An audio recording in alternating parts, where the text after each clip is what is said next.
लूकस का सुसमाचार अध्याय 15।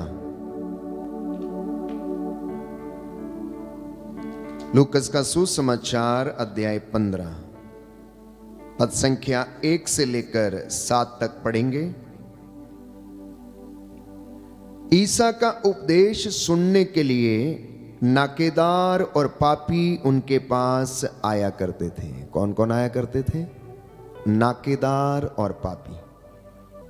फरीसी और शास्त्री ये कहते हुए भुनभुनाते थे, यह मनुष्य पापियों का स्वागत करता है और उनके साथ खाता पीता है। इस पर ईसा ने उनको यह दृष्टांत सुनाया, यदि तुम्हारी 100 भेड़ें हों और उनमें एक भी भटक जाए, तो तुम लोगों में कौन ऐसा होगा जो 99 भेड़ों को निर्जन प्रदेश में छोड़ कर ना जाए और उस भटकी हुई को तब तक न खोजता रहे जब तक वह उसे नहीं पाए।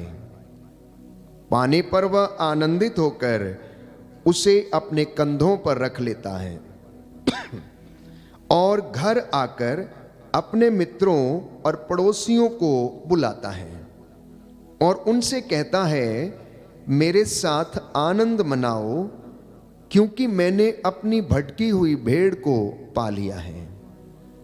मैं तुमसे कहता हूं, इसी प्रकार 99 धर्मियों की अपेक्षा, जिन्हें पश्चाताप की आवश्यकता नहीं है, एक पश्चातापी पापी के लिए स्वर्ग में अधिक आनंद मनाया जाएगा।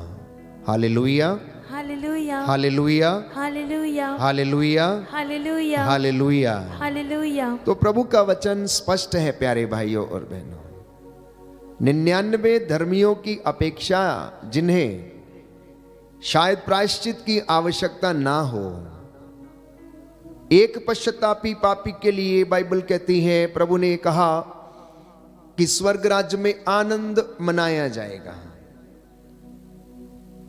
तो इस दृष्टांत में हमने देखा कि जब प्रभु यीशु शास्त्रियों और फरीसियों के विषय में कह रहे थे, तो नाकेदारों और पापियों ने यीशु में मुक्तिदाता देखा। क्या देखा? मुक्तिदाता देखा। इसलिए यीशु नाकेदारों और पापियों के पास जाया करते थे, उनसे मिला करते थे, क्योंकि वो चाहते थे कि उनका जीवन बदल जाए। वो चाहते थे कि वे लोग अपने पुराने जीवन को छोड़ दें और नए व्यक्ति बन जाएं। लेकिन इसके विपरीत शास्त्री और फरीसियों ने यीशु में क्या देखा? उन्होंने यीशु में एक ओपोनेंट देखा, दुश्मन देखा। उन्हें अपने शत्रु के रूप में उन्होंने देखा। इसलिए वो ईसा की बातों को सुनना पसंद नहीं करते थे, क्योंकि यीशु लगातार उनकी बाह्य आडंबरों पर क्या करते थे? चोट करते थे। उनके जो झूठे असत्य के काम थे, उन्हें वो लगातार बताया करते थे। इसलिए फरीसी उनसे जलते और ईर्ष्या करते थे। उन्होंने उनकी शिक्षा को स्वीकार नहीं किया, वे उनको लगातार विरोध करते रहे और यीशु को बार बार पकड़वाने और उनके ऊपर झूठे आरोप लगाने की कोशिश किया करते थे।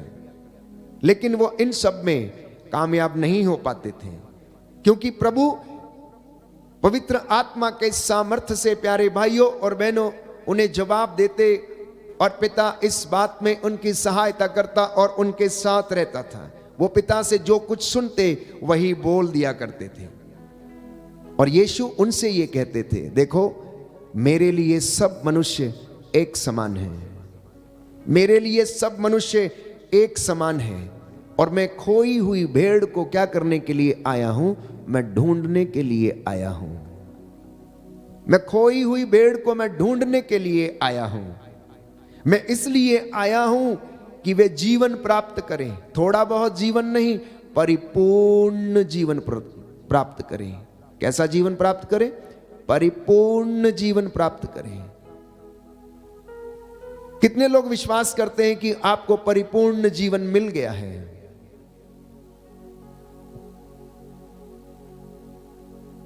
मैं समझता हूं कि ये अनुभव अभी तक हमें नहीं हुआ है, इसलिए हम ये बात कहने में असमर्थ हैं कि हमें परिपूर्ण जीवन मिल गया है।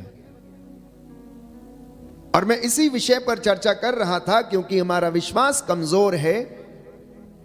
हम में दो तरीके का व्यक्तित्व मौजूद है, थोड़ा विश्वास कर लेते हैं, थोड़ा नहीं भी करते हैं, थोड़ा अच्छा भी करते हैं, थोड़ा बुरा भी कर लेते हैं, थोड़ा पाप भी कर लेते हैं, थोड़ा पुण्य भी कर लेते हैं। इसलिए हमारा जो सेल्फ कॉन्फिडेंस है बड़ा कमजोर है। हम ये व्यक्त नहीं कर पाते, कह नहीं पाते हैं पूरी हिम्मत के साथ कि मुझे पूरा पूरा जीवन मिल गया है और उसके घावों के द्वारा हम भले चंगे हो गए हैं। हमारा व्यक्तिगत प्रत्युत्तर we are not able to answer, क्योंकि अंदर से अभी तक हमारे मन में ऐसा लगता है कि अभी ये नहीं हुआ है, अभी और बाकी है, अभी होना बाकी है। जब यीशु दूसरी बार आएगा तब हमें बचाएगा। प्यारे भाइयों और बहनों, आप खरीदे गए हैं, आपके लिए मूल्य अदा किया जा चुका है, आपके लिए बलिदान किया जा चुका है। अब एक बार जो बलिदान हो गया है दोबारा कोई दूसरा बलिदान अर्पित नहीं किया जाएगा। वो सर्वश्रेष्ठ बलिदान यीशु मसीह का जो इकलौता बेटा है उसने वो बलिदान दे दिया है और उसके घावों के द्वारा आप चंगे हुए हैं। उसके जीवन के द्वारा आपको जीवन मिला है। अब वो जिंदा है, इसलिए आप जिंदा हैं और आपको जीवन मिलता रहता है और वो वचन से आपको संजीवन जल देता है। बोलिए आमीन, आमीन, हालेलुया, हालेलुया। यीशु की स्तुति हो, यीशु की यीशु को धन्यवाद। यीशु को हे धन्यवाद। प्रभु यीशु, हे प्रभु मैं यीशु, विश्वास करता हूँ मैं विश्वास करता हूँ आप जीवित हैं, आप जीवित हैं, इसलिए मैं जीवित हूँ, इसलिए मैं आप जीवित मुझे हूँ। प्रेम करते हैं। आप मुझे प्रेम करते हैं। Hallelujah, hallelujah, hallelujah. हालेलुया। तो ईश्वर का प्रेम कैसा है? ईश्वर का प्रेम है प्यारे भाइयों और बहनों बिना शर्त का। ईश्वर का प्रेम बिना शर्त का है। God's love is unconditional love. जहां पर एक और एक शून्य होते हैं वहां पर प्यारे भाइयों और बहनों समागम होता है। अब आप इसको परिभाषित कर सकते हैं। 1 + 1 इज, कोई व्यक्ति कहेगा 2, कोई दूसरा व्यक्ति उसके अपने अनुसार यदि वो देखने की और समझने की कोशिश करेगा तो 1 + 1 उसको 11 बोलेगा। अगर 1 × 1 कहेगा तो कोई तो बोलेगा 2 हो गए हैं। प्यारे भाइयों और बहनों, जब हम इस दृष्टि से देखने की कोशिश करते हैं कि 1 और 1 मिलकर दोनों जब हो जाते हैं, शून्य पर पहुंच जाते हैं, तो वहां पर समागम हो जाता है। मतलब वहां पर मिलन हो जाता है। किसका? आत्मा और परमात्मा का, आत्मा का और ईश्वर का। और जब हम उस श्रेणी में या उस लेवल में पहुंच जाते हैं तो हम प्रेम करने लगते हैं और उसको अलग नहीं किया जा सकता है। प्यारे भाई और बहनों, तो उस बात को अनुभव करने के लिए हमें परमेश्वर के प्रेम को अनुभव करना है। यदि आप उससे जुड़ना चाहते हैं और उसके प्रेम को और दया को अनुभव करना चाहते हैं, तो ईश्वर का स्वभाव और उसका जो व्यक्तित्व है वो प्रेम करने का है, दया दिखाने का है, तरस खाने का है। वो अपने स्वभाव के विरुद्ध नहीं जाता, वो जीवन का स्रोत है। उससे हमें जीवन मिलता है, उससे सृष्टि को जीवन मिलता है। और ये इंसान के अंदर प्यारे भाइयों और बहनों, from the very first moment जब आदम को बनाया गया था और उसके नथनों में प्राण वायु फूंक दिया गया था, वो रूह, वो आत्मा हमारे अंदर डाल दी गई थी। इसलिए हम निरंतर उसकी खोज में रहते हैं और ये मनुष्य के अंदर एक ऐसा भाव है जो परमेश्वर से मिलने को क्या करता रहता, तरसता रहता है। इसलिए स्तोत्रकार कहता है, मेरी आत्मा जैसे हिरणी जलधारा के लिए तरसती है, वैसे ही ईश्वर के दर्शनों के लिए तरसती है। अब इस बात को इंसान कितना ज्यादा विकसित करता है ये उसके ऊपर निर्भर करता है, क्योंकि ईश्वर तो बेचैन रहता है जब तक कि वो इंसान को जो अपने मार्ग से भटक गया या परमेश्वर से दूर चला गया है फिर से प्राप्त न कर ले, तब तक ईश्वर उसे ढूंढता रहता है। Hallelujah, hallelujah, hallelujah. हालेलुया। हे प्रभु यीशु, हे प्रभु मैं यीशु, आपके प्रेम के लिए, मैं आपके प्रेम के आपके लिए, बलिदान के लिए आपके बलिदान के लिए धन्यवाद देता हूँ, धन्यवाद देता हूँ, आपकी आराधना करता हूँ, आपकी आराधना करता आपकी हूँ, महिमा गाता हूँ, आपकी महिमा गाता जय हूँ, जयकार करता हूँ। जय जयकार करता हूँ। हालेलुया। हालेलुया। तो इसलिए मैंने आपके लिए वचन पढ़ा है कि भटकी हुई भेड़ का दृष्टांत, जिसके विषय में प्रभु यीशु एक दृष्टांत सुनाते हैं और कहते हैं कि तुम में से कौन ऐसा है, तुम में से कौन ऐसा है, यदि तुम्हारी 100 भेड़ें हों और उनमें से एक भी भटक जाए तो तुम लोगों में ऐसा कौन है जो 99 भेड़ों को निर्जन प्रदेश में छोड़कर ना जाए और उस भटकी हुई को तब तक खोजता रहे जब तक कि वह उसे नहीं पाए। पाने पर वह आनंदित होता है। ऐसा ही आनंद परमेश्वर प्यारे भाइयों और बहनों अपने आप में अनुभव करता है। जब एक व्यक्ति प्रायश्चित करता है तो प्रायश्चित एक विश्वासी के जीवन में एक बहुत बड़ी घटना है। It is a great event in the life of the believer. एक विश्वासी के जीवन में प्रायश्चित करना, कन्फेशन करना एक बहुत बड़ा इवेंट बन जाता है। जैसे कलीसिया के लिए अगर एक पुरोहित कन्फेशन करता है तो वो चर्च के लिए एक इंपॉर्टेंट इवेंट बन जाता है, क्योंकि वह कलीसिया के लिए प्रायश्चित करता है। वैसे ही अगर एक विश्वासी प्रभु के सामने आकर प्रायश्चित करता है और प्रभु के पास लौट कर आता है तो वह भी विश्वासी के जीवन और उसके परिवार के लिए एक बहुत बड़ा इवेंट बन जाता है। इवेंट किस बात का? पिता परमेश्वर से मेल मिलाप करने का। इवेंट किस बात का? ईश्वर से अपने गुनाहों की माफी मांगने का। इवेंट किस बात का? यह कौन सी इंपॉर्टेंट बात उसके जीवन में हो जाती है? वो फिर से नया बन जाता है। उसके कन्फेशन करने से या पाप स्वीकार करने से ईश्वरीय दया उसके ऊपर फिर से आ पड़ती है और उसकी दया उसके जीवन में और परिवार में और बच्चों के जीवन में बहने लगती है। जब आप मिसा बलिदान में जाते हैं, जब आप यूकरिस्तीय संस्कार में भाग लेने के लिए जाते हैं, जब आप पाप स्वीकार करने के लिए जाते हैं, तो वो अनॉइंटिंग, वो मसा, वो आशीष जो आपको मिलती है, आप उसे लेकर अपने परिवार में आते हैं और वो आपके परिवार के लिए भी आनंद का कारण बनती है, उद्धार का कारण बनती है। प्यारे भाइयों और बहनों, इसलिए जब भी आप परमेश्वर के पास आते हैं, जब भी आप वचन सुनने के लिए या संस्कारों में भाग लेने के लिए आते हैं, तो उस दया को प्यारे भाइयों और बहनों लेकर जाइए और अपने परिवार में बांटिए। जब कोई घर का बुजुर्ग मिस्सा बलिदान में या चर्च में वचन सुनने के लिए आता है या साधना करने के लिए आता है या पाप स्वीकार करने के लिए आता है और आपके बच्चे या परिवार के लोग आपके साथ नहीं हैं, तो जो आपने सुना है आप जाकर उनको सुनाएं। जो वचन आपने सुने हैं वो घर में जाके दोहराएं।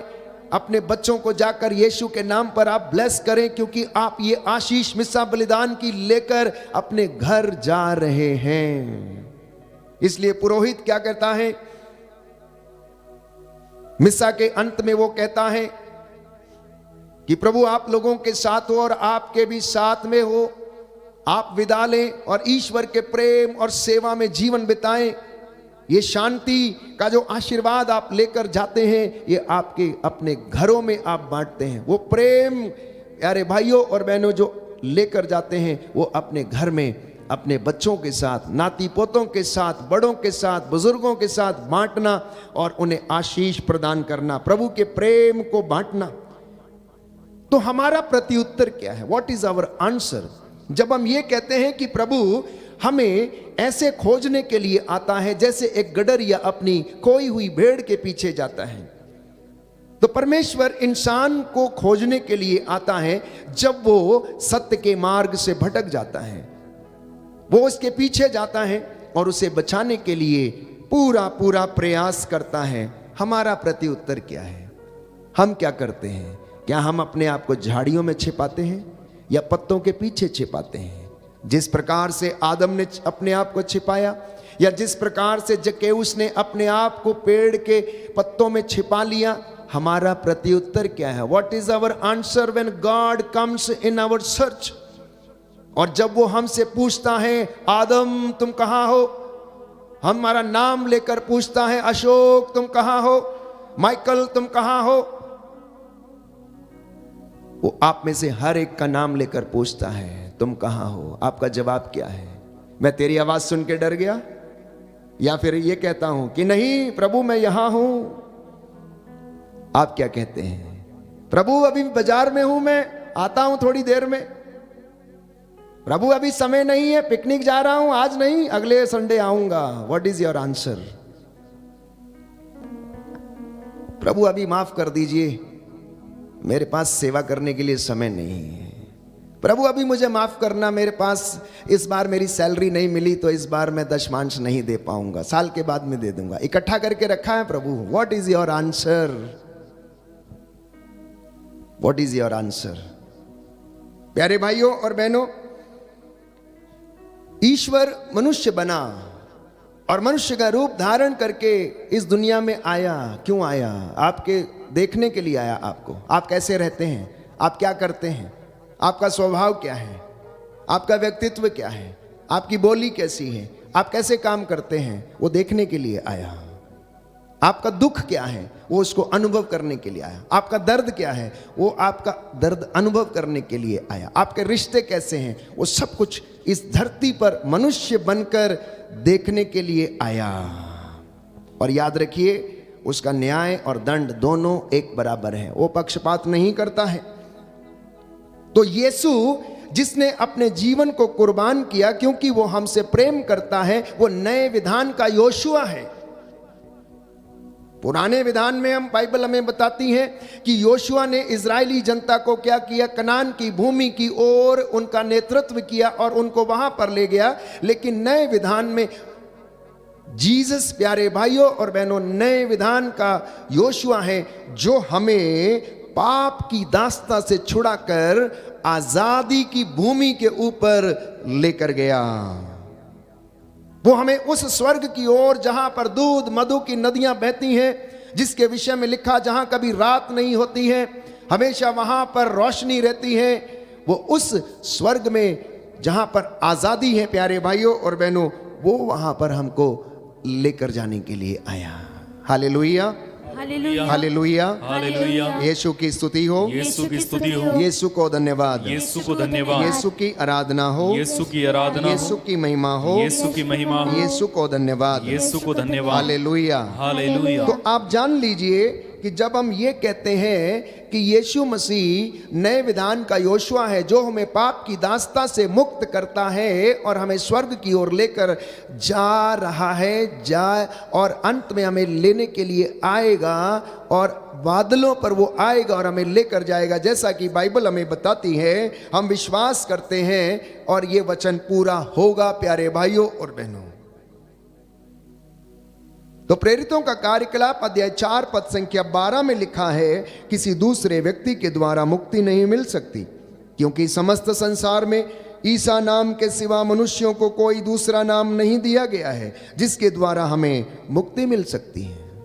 दाहिना हाथ उठाकर वचन दोहराएंगे, हालेलुया, हालेलुया। प्रेरितों का कार्यकलाप प्रेरितों का कार्यकलाप अध्याय 4 अध्याय 4 पद संख्या 12, पद संख्या 12। किसी दूसरे व्यक्ति द्वारा किसी दूसरे व्यक्ति द्वारा मुक्ति नहीं मिल सकती, मुक्ति नहीं मिल सकती, क्योंकि समस्त संसार में क्योंकि समस्त संसार में ईसा नाम के सिवा ईसा नाम के सिवा मनुष्यों को कोई को दूसरा नाम नहीं दिया गया है कोई दूसरा नाम नहीं दिया गया है, जिसके द्वारा जिसके द्वारा हमें मुक्ति मिल सकती है। हमें मुक्ति मिल सकती है। Hallelujah, hallelujah, hallelujah. हालेलुया।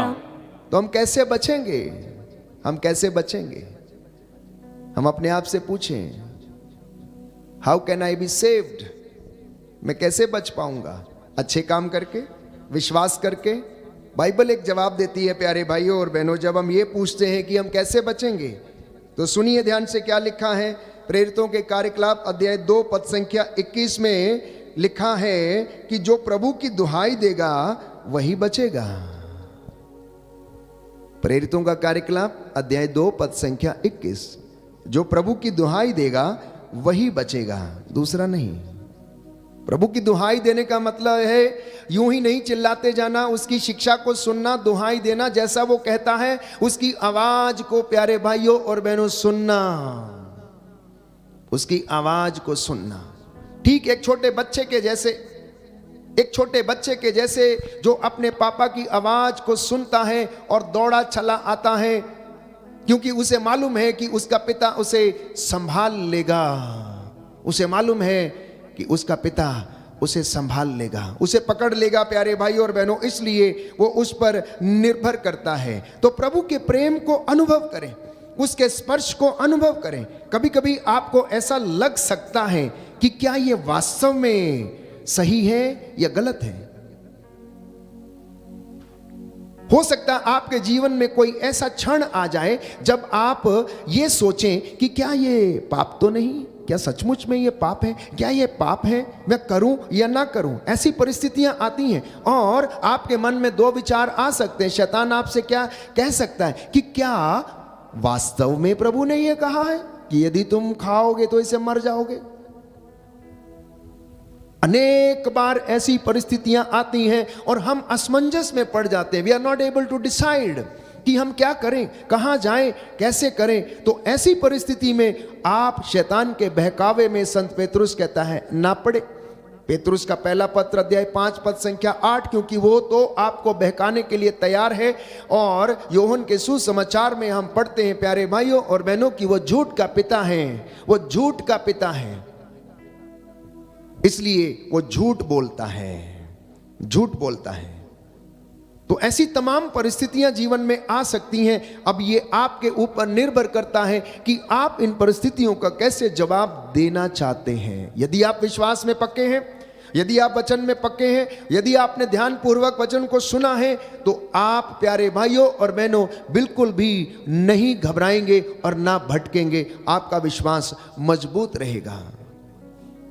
तो जब हम प्रभु के प्रेम की चर्चा कर रहे हैं तो इसके अगले वचनों को हम पढ़ना चाहेंगे। लूकस का सुसमाचार अध्याय 15 पद संख्या 11 से लेकर 32 तक उड़ाओ पुत्र के विषय में सुंदर उदाहरण है। आपने ना जाने कितनी बार इसे पढ़ा होगा, कितनी बार इसको सुना होगा, कितने लोगों ने इसकी व्याख्या आपके लिए की होगी, कितने लोगों ने आपको समझाने का प्रयास किया होगा। बहुत सारे संदर्भ इससे आप जान सकते हैं। ये प्रभु के प्रेम की जो स्टोरी है इस दृष्टांत में प्यारे भाइयों और बहनों कही गई है। The story of God's unconditional love and the mercy in the Gospel of Saint Luke chapter 15 verse 11 to 38। इसमें प्यारे भाइयों और बहनों हम देखते हैं कि ईश्वर किस तरह से हमारी आजादी का आदर करता है। गॉड रिस्पेक्ट्स आवर फ्रीडम, कि मैं तुम्हारे सामने जिंदगी और मौत दोनों रखता हूं, मैं तुम्हारे सामने भलाई और बुराई दोनों रखता हूं, मैं तुम्हारे सामने जीवन और मृत्यु दोनों रखता हूं, तुम जिसे चाहते हो उसे चुन लो। इस दृष्टांत के द्वारा परमेश्वर आप लोगों को और हमें बताना चाहता है कि वो हमारी आजादी का क्या करता है, सम्मान करता है। He respects our freedom, therefore he allows us to happen, कि हम आजाद हैं।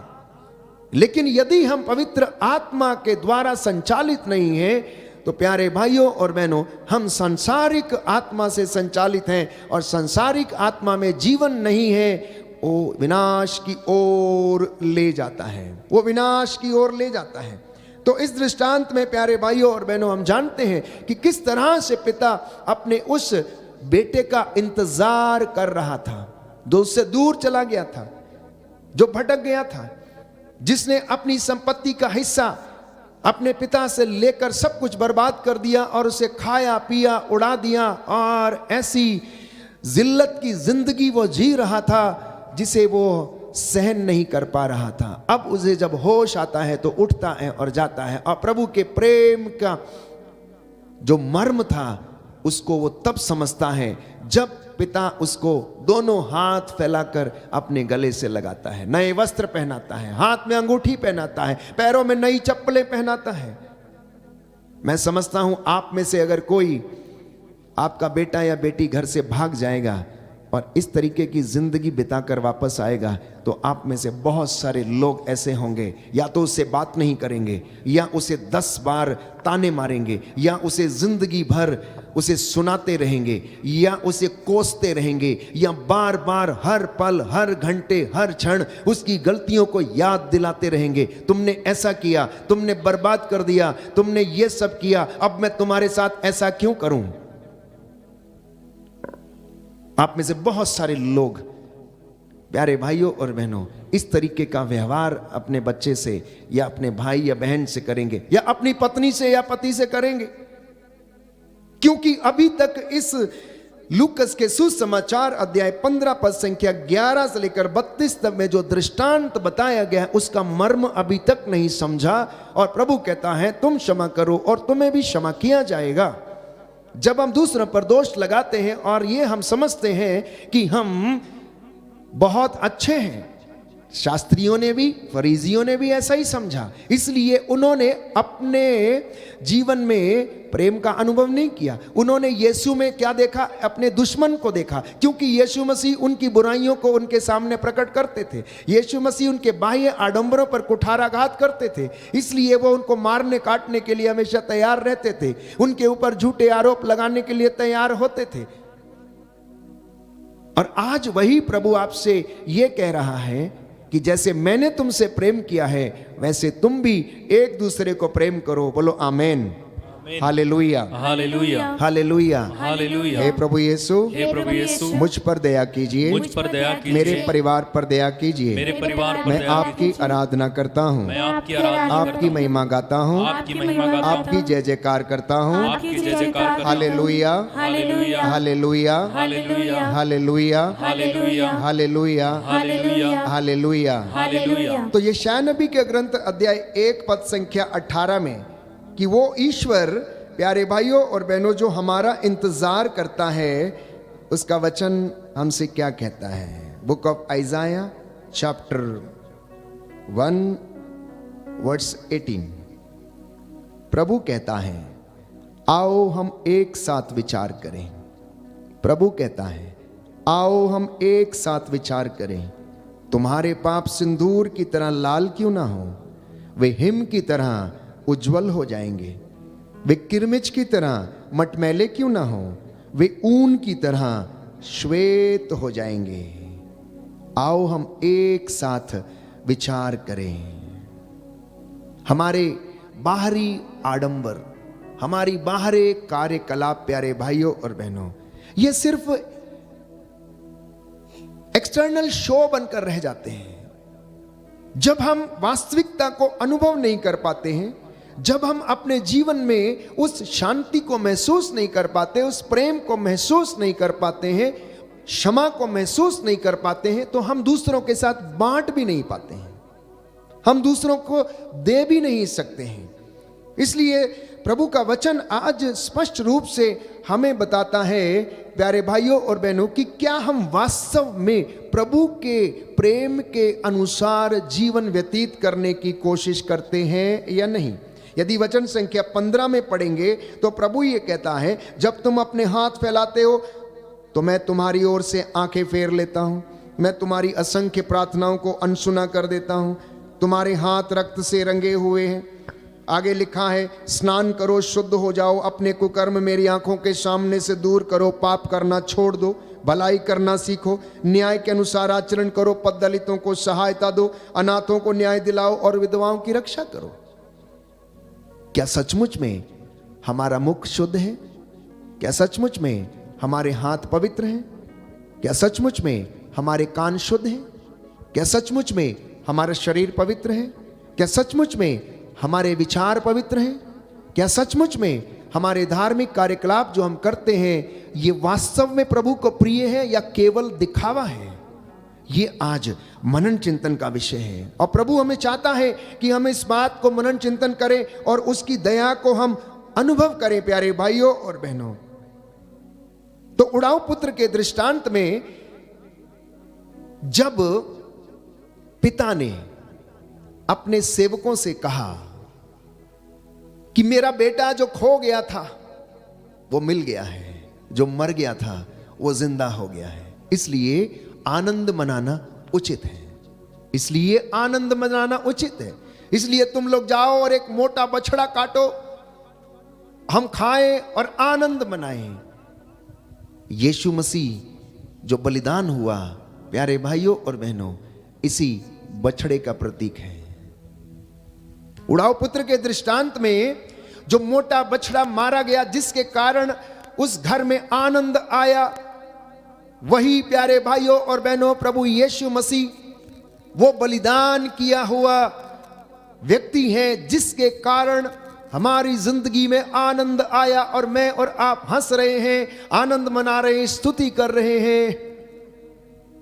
The lamb which was sacrificed in the house of prodigal son symbolizes the sacrifice of Jesus Christ, जिसके कारण आज मैं और आप आनंद मना रहे हैं। वो मेमना अदन वाटिका में जिसे मारकर परमेश्वर ने, जिसकी खाल से आदम और हवा के कपड़े बनाए थे, वो यीशु मसीह के बलिदान का प्रतीक है। वो नए विधान में यीशु मसीह के बलिदान का प्रतीक है। बाइबल कहती है कि जब आदम और हवा अपने आप को पत्तों से ढके हुए थे, जब आदम और हवा अपने आप को पत्तों से ढके हुए थे, अपने शरीर की नग्नता को वो ढकना चाहते थे, परमेश्वर को मालूम था कि सूरज निकलेगा और ये पत्ते मुरझा जाएंगे और इनकी नग्नता जो है वो छिपी नहीं रहेगी, इसलिए परमेश्वर ने एक मेमने का वध किया और उसकी खाल से वस्त्र बनाकर आदम और हवा को पहनाए। और वो मेमना जो बलिदान उस वक्त हुआ, आदम और हेवा के कपड़े बना से उनके कपड़े बनाए गए, वो नए विधान में प्यारे भाइयों और बहनों यीशु मसीह का प्रतीक था। वो यीशु मसीह का प्रतीक था। पत्ते उनकी नग्नता नहीं ढक पाए, क्योंकि सूरज का ताप लगने से वो पत्ते मुरझा जाते, सूख जाते और उनकी नग्नता फिर से उगड़ आती।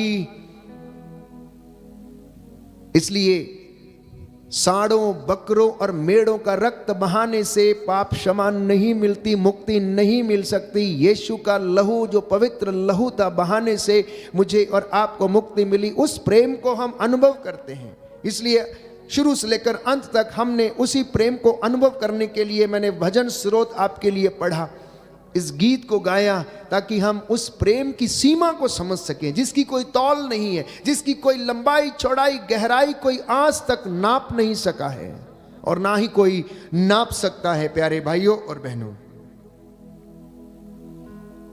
इसलिए आज का ये पवित्र दिन, इस संध्या के समय जब आप इस वचन को सुन रहे हैं, जब आप प्रभु के प्रेम को अनुभव कर रहे हैं, तो जो हृदय से निराश हैं, जो टूटे हुए हैं, जो मन से उदास हैं, उदास मत होइए। समर्पित करना प्यारे भाइयों और बहनों, और अपने आप को प्रभु के चरणों में, अपने घर को प्रभु के चरणों में समर्पित करना। प्रभु कहता है, आओ हम एक साथ विचार करें। तुम्हारे पाप सिंदूर की तरह लाल क्यों ना हो, कितनी भी समस्याएं बड़ी क्यों ना हो, पाप तुम्हारा कितना भी बड़ा क्यों ना हो, मैं उसे क्या कर दूंगा, मैं उसे शुद्ध कर दूंगा। Hallelujah, hallelujah, hallelujah, hallelujah. यीशु की स्तुति हो, यीशु की स्तुति यीशु हो। को धन्यवाद, यीशु को धन्यवाद। यीशु की आराधना हो, यीशु की आराधना हो। यीशु की महिमा हो, यीशु की महिमा हो। यीशु को धन्यवाद। यीशु को हे धन्यवाद। प्रभु यीशु, हे प्रभु मैं यीशु, आपके प्रेम के लिए, मैं आपके प्रेम के आपके लिए, बलिदान के लिए आपके बलिदान के लिए धन्यवाद देता हूँ, धन्यवाद देता हूँ, आपकी आराधना करता हूँ, आपकी आराधना करता हूँ, आपकी महिमा गाता हूँ। आपकी महिमा गाता हूँ। Hallelujah, hallelujah, hallelujah, hallelujah, hallelujah, hallelujah, hallelujah, hallelujah, hallelujah, hallelujah, hallelujah. Hallelujah. ये सुंदर समय है। प्रभु ने अपने प्रेम के विषय में आज आपसे बातें की हैं। यशायाह नबी का ग्रंथ अध्याय 43 पद संख्या 1 और उससे आगे हम बार बार पढ़ते हैं कि तुम मेरी दृष्टि में मूल्यवान हो, महत्व रखते हो और मैं तुमसे प्रेम करता हूं। इन्हीं वचनों के साथ आइए हम प्रार्थना करें। प्रभु हमें चंगाई प्रदान करे। तरस खाने वाला परमेश्वर, हम पर दया करने वाला परमेश्वर, अपने प्रेम से हमें भर दे। निर्गमन ग्रंथ अध्याय 14 पद संख्या 14 में हम पढ़ते हैं कि वो हमारे लिए युद्ध लड़ेगा, वो हमारे लिए उठ खड़ा होगा, वो हमारे शत्रुओं का शत्रु बन जाएगा। आपके खिलाफ प्रभु कहता है कोई भी शस्त्र जो गढ़ा गया है अब सफल नहीं होगा, आप उसका खंडन करेंगे क्योंकि वो आपसे प्रेम करता है। बाइबल कहती लहू बहाए बिना क्षमा नहीं है। बाइबल कहती लहू बहाए बिना क्षमा नहीं है। इब्रानियों का पत्र अध्याय 9 पद संख्या 22 कि लहू के बहाए बिना क्षमा नहीं मिल सकती है। पर सवाल है किसका लहू बहाया जाए, किसका लहू बहाया जाए जो क्षमा मिले, किसका लहू बहाने से क्षमा मिलेगी? वो लहू जो पवित्र है, वो लहू जो बनाया नहीं गया है बल्कि उत्पन्न हुआ है, बकरों और साड़ों का नहीं, परंतु उस पवित्र व्यक्ति का जो पिता से उत्पन्न है। प्यारे भाइयों और बहनों, जिसमें कोई दोष नहीं पा सका, पिलातुस भी उसमें कोई दोष नहीं पा सका है। तो यीशु ने हमसे इतना प्यार किया है और उसने हमें हमारे लिए अपने आप को क्रूस पर अर्पित कर दिया है। गलातियों का पत्र अध्याय 2 पद संख्या 20 में हम पढ़ते हैं। इसलिए उस प्रेम को हम अनुभव करें और प्रभु से प्रार्थना करें वो हमें आशीष प्रदान करे, हमारे बंधन टूटे और अंधे की तरह हम पुकारें और कहें ओ ईसा नाजरी, दाऊद के पुत्र, मुझ पर दया कर। प्रभु मैं विश्वास करता हूं कि आप दया करने वाले, चंगा करने वाले प्रभु हैं। आइए मुझ पर अधिकार लीजिए। आमीन।